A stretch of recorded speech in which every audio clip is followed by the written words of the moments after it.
पुन्हा एकदा तुम्ही सक्रिय झालेले आहात, काय सांगाल? नमस्कार. पुन्हा एकदा सक्रिय असा त्याचा अर्थ होत नाही. मी नेहमीच गेली अनेक वर्षे सक्रियच या ठिकाणी आहे.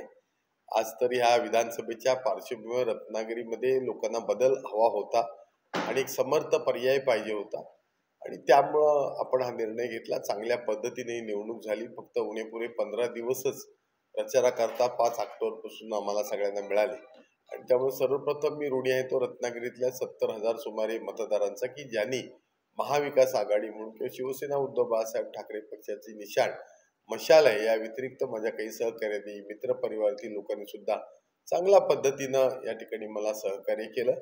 आज जो काही निर्णय लोकशाहीचा जो झालेला आहे तो आम्ही या ठिकाणी स्वीकारलेला आहे आणि त्यामुळे भविष्यामध्ये सुद्धा सक्षम समर्थ पर्याय सत्ताधारी पक्षावर अंकुश ठेवण्याकरता करण्याची भूमिका या ठिकाणी शिवसेना उद्धव बाळासाहेब ठाकरे पक्षाच्या वतीनं किंवा महाविकास आघाडीच्या वतीनं आम्ही करण्याचं ठरवलंय आणि त्यामुळं बुधवार, गुरुवार आणि शुक्रवार आठवड्यातले 3 दिवस माजी खासदार आदरणीय विनायक राऊत साहेब यांच्या संपर्क कार्यालयामध्ये मी कार्यकर्त्यांसाठी जनतेसाठी उपलब्ध असणार आहे.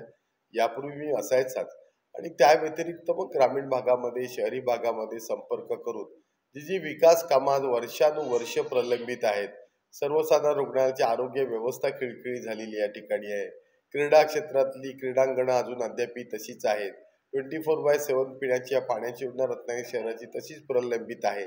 एक सक्षम विरोधी पक्ष म्हणून या विषयावर प्रशासनाला जाब विचारणं मला वाटतं हे आमचं काम आहे आणि ते करण्यासाठी मी कटिबद्ध असणार आहे.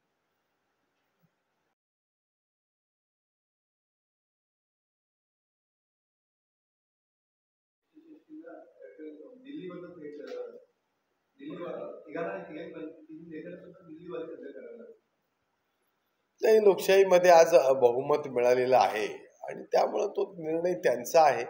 साऊन सुलाखून दिल्लीतली जी केंद्रीय सगळे नेते मंडळी आहेत ते घेतील. गेल्या 2.5 वर्षापूर्वी एक आपद्धर्म म्हणून काही गोष्टी झाल्या होत्या.